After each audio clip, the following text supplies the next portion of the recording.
zikir apa yang dikerjakan oleh Nabi? Kan antara subuh, ba'da subuh sampai ke syuruk kan zikir. Zikirnya apa yang dikerjakan? Apakah kalimat thayyibah ataukah yang lain? Kita bahas. Yang kedua, selesai sholat kemudian duduk. Apakah duduknya di tempat dia sholat? Atau boleh pindah ke tempat lain? Yang penting di area masjid.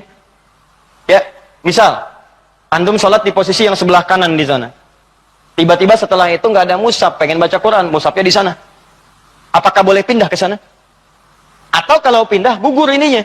Awas, hati-hati dilihat. Mau pindah, aduh takut gak dapat haji. Mau pindah, aduh takut umrah. Di situ aja gitu kan. Pas tiba-tiba ada cleaning service, Pak, maaf Pak, sebentar geser dulu. Maaf ya, haji dan umrah. Nah, kita lihat tuh seperti apa memahaminya. Karena ada yang menafsirkan gak boleh pindah di situ, gitu. Ya, nanti kita lihat apakah benar harus di situ saja atau boleh berpindah. Kalau boleh berpindah, apa dalilnya? Kalau memahami di situ saja, bagaimana keadaannya? Paham? Nah, jadi ini satu, dua, dan kasus yang terakhir, Ustadz bagaimana kalau keluar masjid untuk kebutuhan hajat yang darurat? Pengen ke toilet kan? Ya, memang nggak di rumah, di masjid ada toilet. Begitu mau keluar, ke toilet keluar, ingat haji dan umrah, haji dan umrah. Dia tahan-tahan, gitu kan?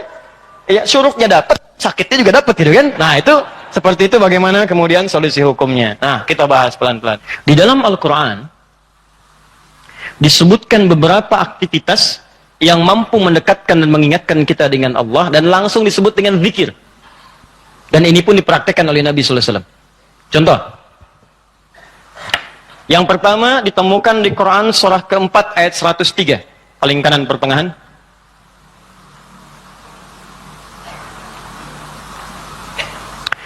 فَإِذَا قَضَيْتُمُ الصَّلَاةَ فَاذْكُرُوا اللَّهَ قِيَامًا وَقُعُودًا وَعَلَى جُنُوبِكُمْ. Maka jika Anda telah tuntas mengerjakan salat, maka segeralah berzikir kepada Allah Subhanahu wa taala. Di amalan sunnah pasca salat berzikir, zikir dulu. Bisa Anda kerjakan kalau buru-buru ya sambil berdiri, berjalan. Jadi waktu umum ya. Misalnya ini Anda sudah sholat zuhur nih, harus ke kantor, ya dikejar-kejar langsung berangkat lagi. Tapi kan Anda buru-buru keluar pun kan tidak mengganggu Anda untuk mengucapkan kalimat-kalimat zikir. Misalnya apa? Nabi mengamalkan pasca sholat hadis riwayat Muslim, nomor hadis 571. Hadis riwayat Muslim. Nomor hadis 571. Setiap selesai sholat Nabi mengatakan, perhatikan kalimatnya, Astaghfirullah, Astaghfirullah, Astaghfirullah. Allahumma antas salam, minkas salam, tabarakta ya dzal jalali wal ikram. Apa Anda nggak bisa sambil keluar mengucapkan astagfirullah, astagfirullah, astagfirullah? Ini kata Al-Quran, sesibuk apapun Anda, begitu selesai sholat apa nggak bisa sambil jalan astagfirullah, astagfirullah, astagfirullah. Daripada Anda keluar membicarakan sesuatu yang tidak penting. Bahkan nggak berkata apa-apa, jalan aja. Mendingan pakai zikir kan? Astagfirullah, astagfirullah, astagfirullah. Allahumma antas salam, minkas salam, tabarakta ya dzal jalali wal ikram. Hadis Muslim, nomor hadis 573. La ilaha illallah wahdahu la syarika lahul mulku wa lahul hamdu wa huwa ala kulli syai'in qadir. Ya, kalau Anda misalnya nggak terlampau sibuk, silahkan sambil duduk. Konteks tadi setelah selesai menunaikan salat subuh, antum pengen berzikir dulu, maka jenis zikir yang pertama adalah mengucapkan kalimat-kalimat thayyibah. Kalimat thayyibah.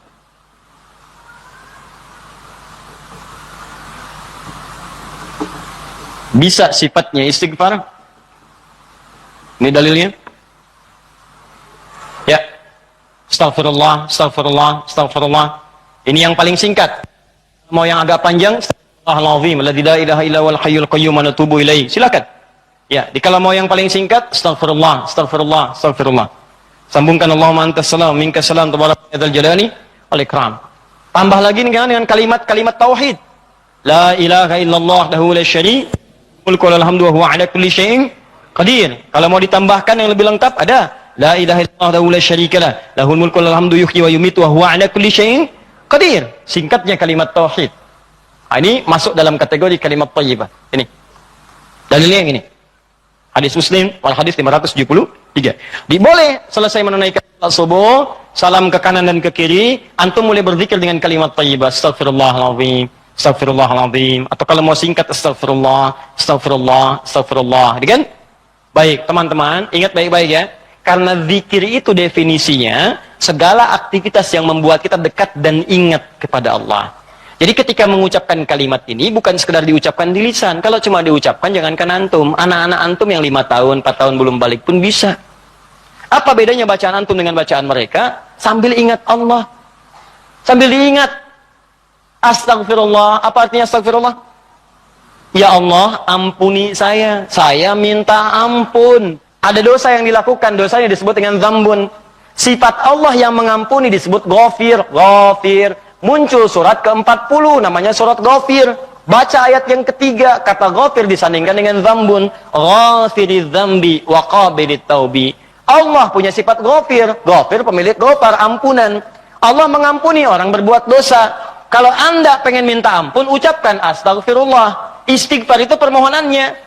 Istighfar permohonan ampun, ucapannya astagfirullah, ampunannya ghafara ghufran, yang punya ampunan ghafir. Kata Allah, saya ghafir. Quran surah 40 ayat 3, ghafiriz dzambi, minta ampun, hei yang punya dosa, minta ampun kepada saya. Ketika engkau minta, saya akan ampuni.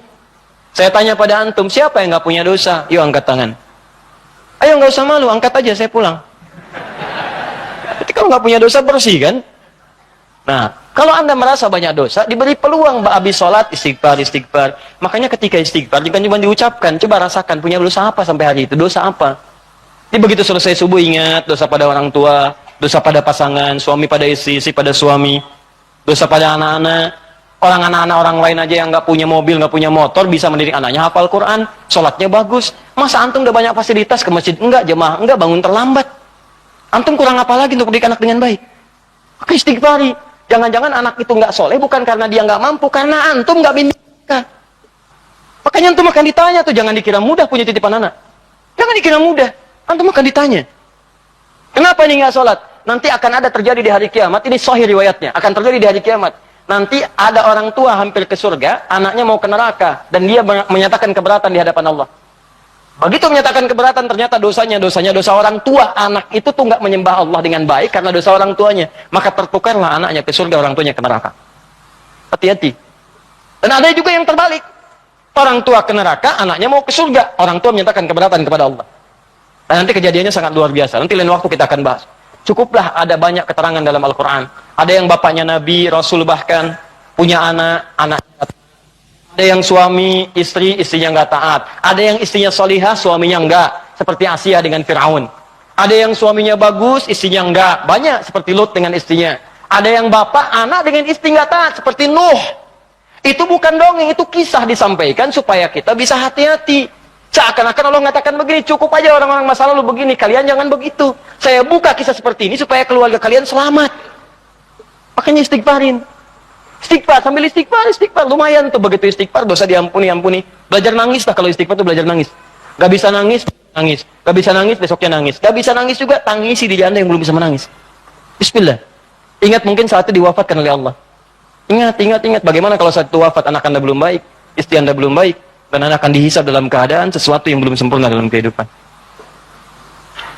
Ya. Kemudian juga zikir. Bisa jadi juga bacaan Al-Quran. Baca Al-Quran. Itu masuk kategori zikir. Dalilnya Quran, surah ke-15 ayat 9. Al-Quran disebut oleh Allah dengan zikir.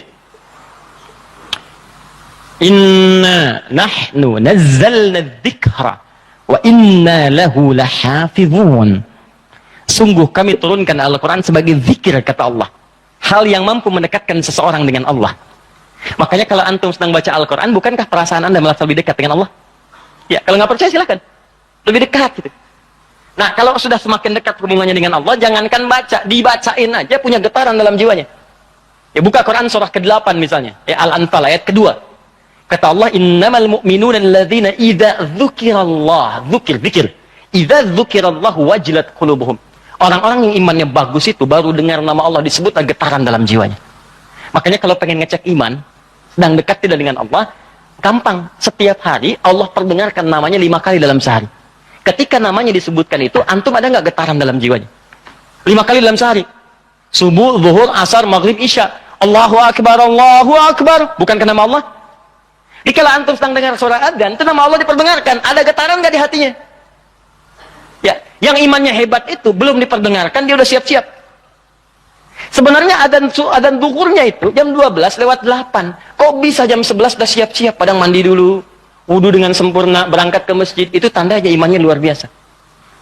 Ada orang yang saat dipanggil baru ingat, Allahu Akbar, Allahu Akbar. Ya Allah, sudah masuk zuhur, siap-siap. Imannya standar. Standar. Itu yang biasa. Begitu dipanggil ingat.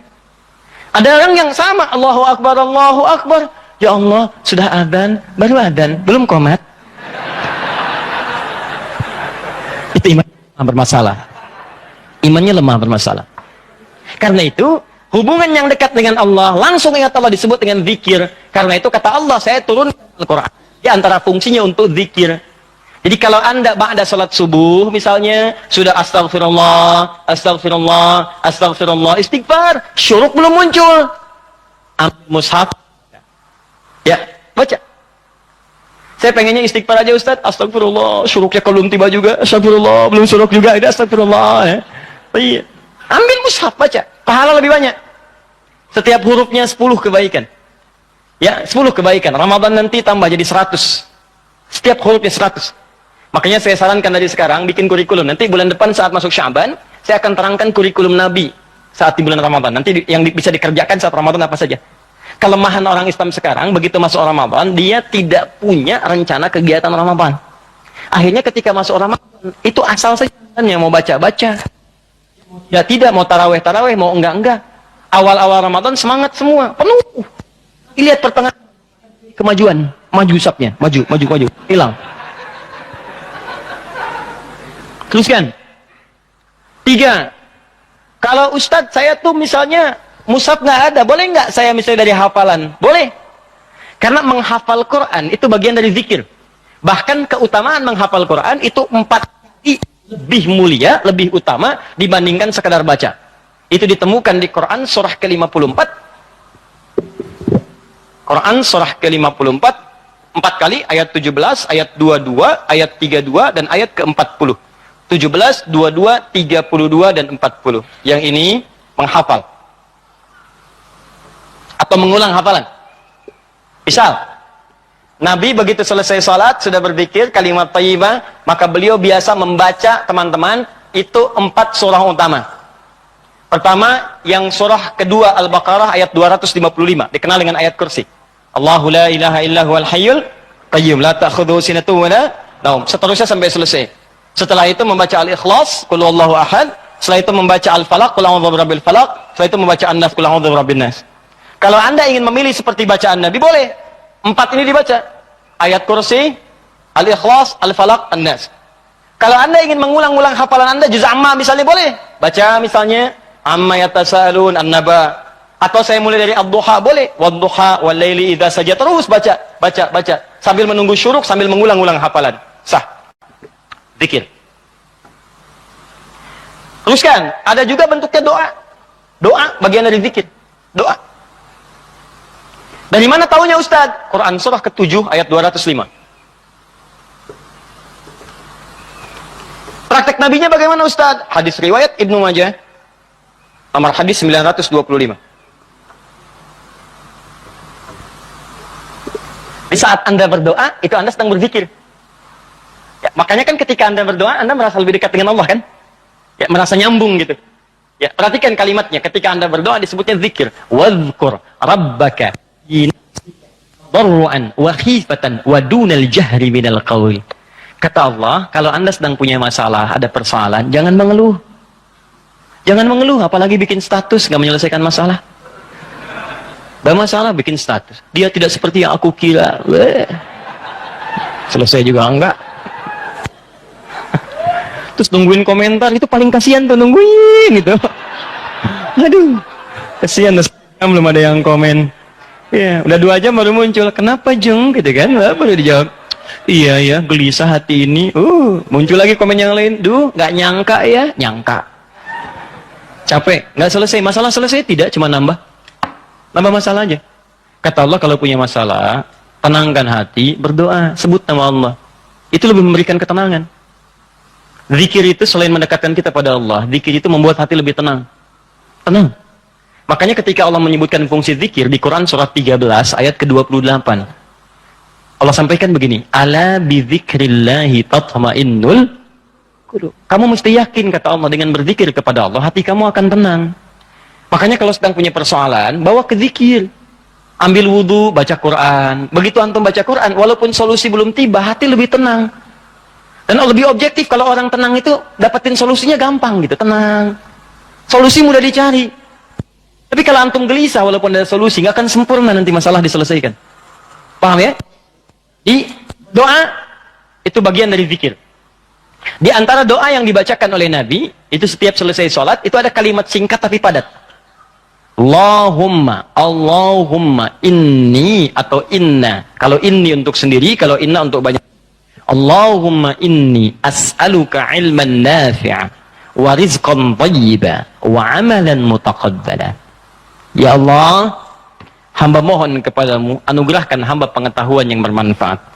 Pengetahuan yang bermanfaat itu pengetahuan yang bisa meningkatkan wawasan dan menguatkan iman. Itu rumusnya di Quran surah 58 ayat ke-11. Jadi kalau teman-teman ngaji dengan siapapun, ustadz manapun, di tempat manapun, ukurannya dua. Wawasannya bertambah enggak? Awas hati-hati, kalau ngaji tapi wawasan nggak bertambah, itu ada sesuatu yang salah di pengajiannya. Ngaji cuman ketawa aja gitu kan? Ya, tapi nggak jelas dapatnya apa. Yang paling aneh ngaji, yang dicari-cari jin, ya kan? Atau apa, itu paling aneh itu. Apa yang didapatkan? Terus nambah hari ini sholat, ngaji ke pengajian sholat, dapat tambahan wawasan. Oh begini cara takbir yang baik, bisa sejajar dengan bahu, bisa sejajar dengan daun telinga, ya kakinya terbuka selebar bahu, badannya tegap. Jadi begitu antum praktekan, punya tambahan wawasan, kepake dalam ibadah. Oh begini cara sujud yang sempurna, ajari. Itulah yang disebut dengan teman-teman iman yang baik, ilmu yang baik. Yang kedua, imannya meningkat, lebih dekat dengan Allah. Jadi kalau antum ngaji dimanapun, di antara cirinya wawasannya luas, tapi keimanan pun bertambah. Karena ada orang yang belajar Islam Pak, cuman keimanannya makin berkurang. Itu yang paling aneh tuh orang-orang liberal. Belajar Islam ke Eropa, belajar Islam ke Amerika, pulang-pulang konslet. Betul ya, semua agama sama, menuju Tuhan yang sama, cuman caranya beda-beda. Ente ini aneh, belajar Islam pada orang yang bukan Islam. Belajar sholat pada orang yang tidak sholat, ya bagaimana bisa mendapatkan nilai-nilai sholat dalam kehidupan? Makanya pulang-pulang pada aneh. Hargailah hak-hak LGBT. Banyak akhirnya, jadi penyakit akhirnya gitu kan. Nah, dan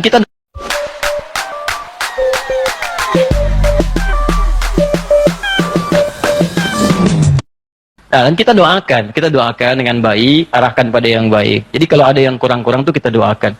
Ya buang dulu celaan-celaan. Yang kalau mau dicela itu perbuatannya, bukan orangnya. Celak perbuatannya, kemudian doakan kepada yang lebih baik. Karena boleh jadi dia bisa berubah dalam kebaikan. Paham sampai sini? Jadi demikian teman-teman sekalian. Ya, doa isi.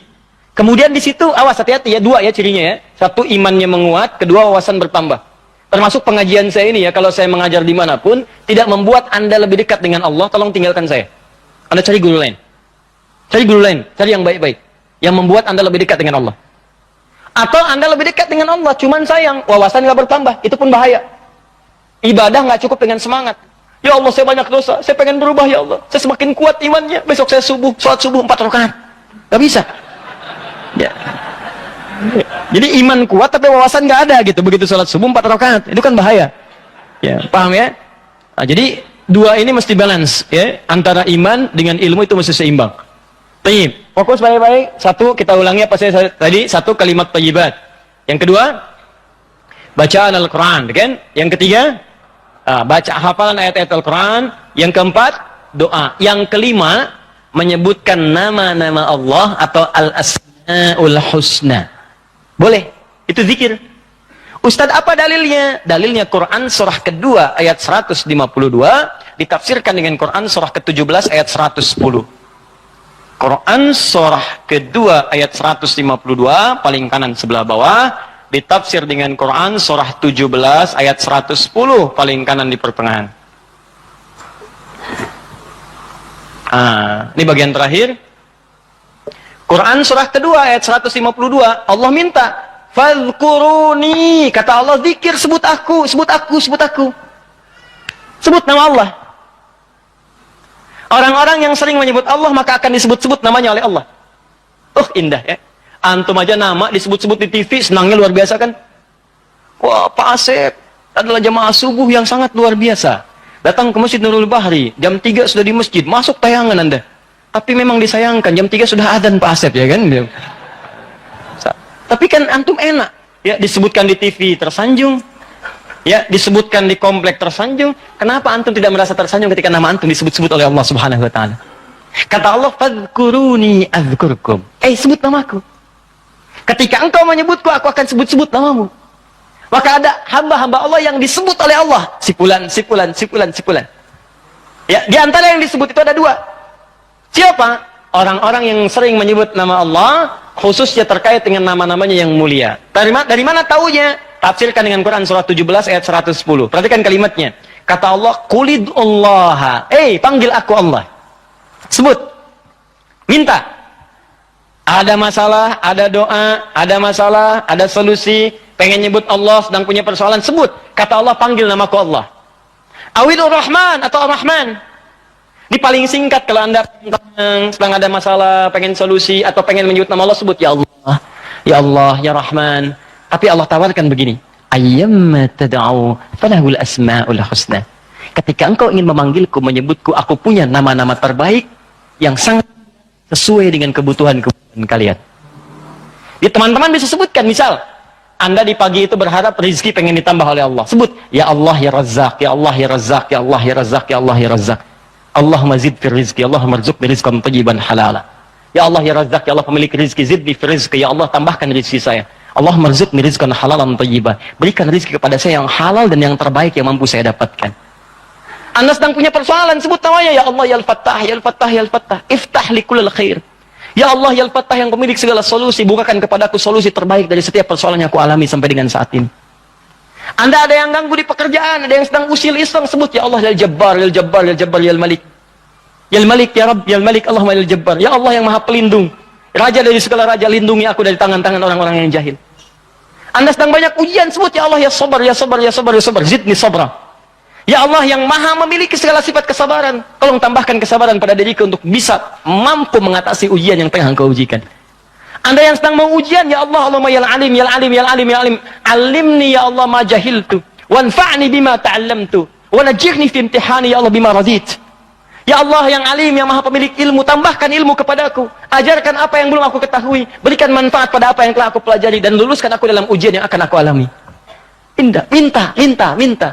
Kata Allah, udkurni, fadhkuruni, adzkurkum. Sebut saya, aku sebut kamu. Engkau panggil namaku dengan nama terbaikku, aku berikan kemuliaan sesuai dengan apa yang kau butuhkan. Cukup Pak, 5 ini kerjakan habis subuh, selesai. Astagfirullah, astagfirullah, astagfirullah. Allahumma antas salam. Habis itu baca Quran. Baca Quran diulang. Ya, ayat kursi, Al-Ikhlas, Al-Falaq, An-Nas. Habis itu kemudian antum berdoa, habis doa sebut nama Allah. Begitu lihat jam 8. Pip bunyi, waktu syuruk muncul, gitu kan? Kan sekarang ada zaman digital kan? Zaman digital. Ya, ngitungnya gampang kok. Biasanya itu kalau dari subuh teman-teman dari waktunya itu 1 jam, 1 jam setengah itu udah masuk syuruk. 1 jam lah. 1 jam. Jadi kalau sekarang kurang lebih jam 5 misalnya, yaitu 1 jam kemudian, terus 1 jam lewat 10-15 menit sudah masuk ke syuruk. Ya, jadi begitu sudah masuk syuruk, ya antum tunaikan salat 2 rakaat. Ada yang nunggu dulu 5 menit supaya lebih aman misalnya, silakan. Gak ada masalah. Tunggu 5 menit selesai, tunaikan salat 2 rakaat. Begitu salat sujud lamain. Ya Allah dekatkan aku kepadamu. Ya Allah jadikan aku terhubung dengan ridhamu. Ya Allah berikan aku kemuliaan-kemuliaan. Sekalipun belum haji, berikan pahala haji dan umrah kepadaku. Masya Allah. Ya begitu antum selesai, salam dapat senilai haji dan umrah. Luar biasa. Begitu dapat keluar masjid meninggal dunia misalnya. Luar biasa. Pahala surga lah seperti itu.